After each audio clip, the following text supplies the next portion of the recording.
What's up, guys? Barry Gaming here, back with some more Idle Heroes, and today I wanted to talk about something that seems to be happening on newer accounts. You know, as you start a brand new account, the whole point is focus on one individual E5 at a time and try to get your sea lands complete, try to get to, as high as you can in Aspen Dungeon, try to get some Gate of the Void, game modes progressed, all those fun things. You focus on one hero at a time. And then once you did that, you just start spreading out and you start building multiple Transcendence Heroes, you V4 them, you continue on. But with the change to the origin tree and adding, or I should say the addition to the origin tree in the game, it seems like you now need to focus that way again because it takes so many stellar shards and so many resources to get your origin levels up, your origin tree.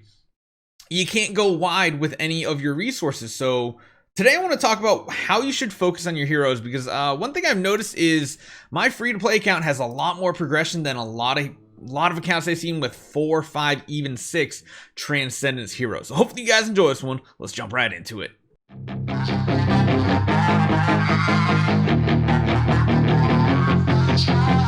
So as we all know, Void Campaign is literally like the toughest game mode in the game right now, and it does have a lot of progression locked behind it, including, Cloud Island resources, upgraded stones, higher levels of skins, resonant suits of gear, and it's really important to try to prioritize your progress. However, even for most free-to-play players, even getting past the first chapter is a very difficult task just to start accumulating additional stellar shards. I can't tell you how many people I've seen stuck on pretty much just chapter 1 here, and they literally have 4 to 5 Transcendence Heroes. However, no one Transcendence Hero is super strong.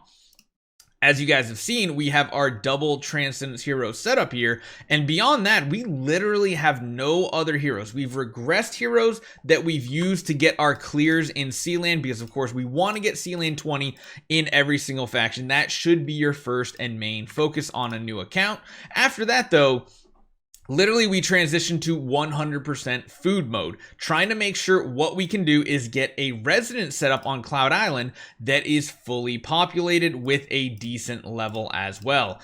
These stats give speed, which is probably one of the most important things out of anything, as well as additional stats that the hero has. Having both of them in a location makes a huge difference, but you still need to try to focus on one hero at a time. Why? Well, because of sublimation. So much power, especially on heroes like Star Swordsman Mockman, is locked behind their trees here, and more importantly, some of the nodes in their trees.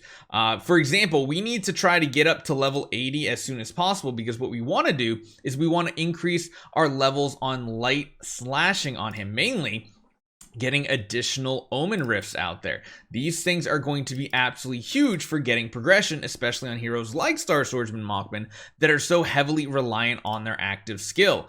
That is something we really need to focus on, but you can't completely discount your other heroes. I mean, we want to get him, our Aspen, up as a secondary hero because again, we only have 2 heroes. We need both of them to make progress. But you'll notice we've already made it into 1-2 and actually made it a little ways further than a lot of people have. And I've been on a ton of account tune-ups where it's like they have 4 or 5 heroes, all Transcendence. The issue is each one of them is like Origin 1, maybe...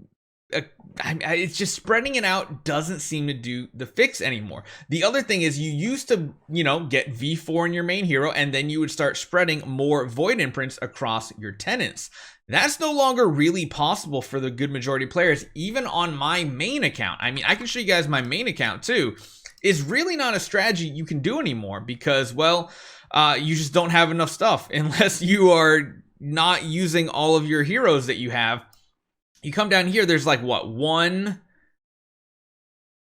2 heroes, and then of course our 2 really heavily invested ones that have Void Imprints. The rest have nothing because again, we are focusing on one individual hero to do a lot of the carrying on our account, and especially with Void Campaign, that is a big deal. Now, one place that is also going to help is in Void Vortex. Getting further in Void Vortex is going to be a good thing. Honestly, I don't even know. It's been a while since I've actually pushed here. I imagine we could probably get out of Void Vortex at this point, just because you see Mockman is a great hero to have because he just does ridiculous amounts of damage with that active skill. And then we have Aspen that is a really cool support. The reason why me personally, I decided to go for 2 dark heroes in a row, well, that was simple because we can get more progress and get more food from pushing one individual sea land even further. Being able to smash these rewards and getting 5 of these chests every single smash is amazing. This is going to let you get your households stronger. And again, try to focus on one with another secondary support. If you really want to optimize your progression as well on these heroes, what I would do is take your residents up to about level 55. That is where the cost per power gained really takes a sharp drop off, and you can really get the most bang for your buck when it comes to your Cloud Island scaling here, the coziness and everything. That is the best part about this, is you can get the maximum benefit and build more of them. And again, why is that important? Well, because of the reward system. You come on over to the new reward systems here, you're getting a ton of these glory chests, giving even more progression on Cloud Island, and you can kind of just see how everything snowballs together.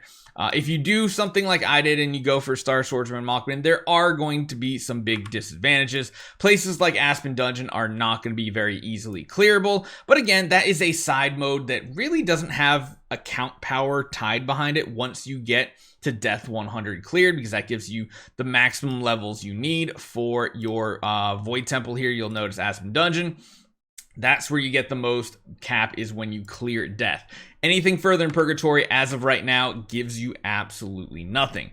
So I think that the main takeaway here that I've kind of figured out after going on, excuse me, so many account tune-ups is people are spreading their power too thin when they get to high levels, which used to be the strategy, but it seems like progression is now made by focusing all of the heroes you're building and all of the resources you're spending around main heroes.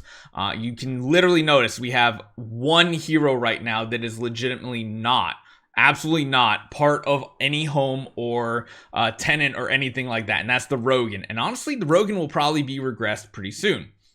You don't need as many of these support heroes anymore because, well, Void Campaign is only Transcendence Heroes. On our account, just for example, if you guys are wondering where we're going with this, we're going to be building a Jara next, and we are focusing on tons of demon bells at this point to get some sort of energy feed set up for further Void Campaign progression. So hopefully it gives you guys a little guidance of what my kind of build theory is nowadays. There is an optimal starting build that we'll probably go over here soon too. There's a really awesome image file on Discord. We might actually go over it today a little bit later, so stay tuned for that. But yeah, I just want to make sure I shared all my opinions on this. Hopefully it helps you guys decide how to spread your power out, or rather focus your power, and I'll see you guys next time.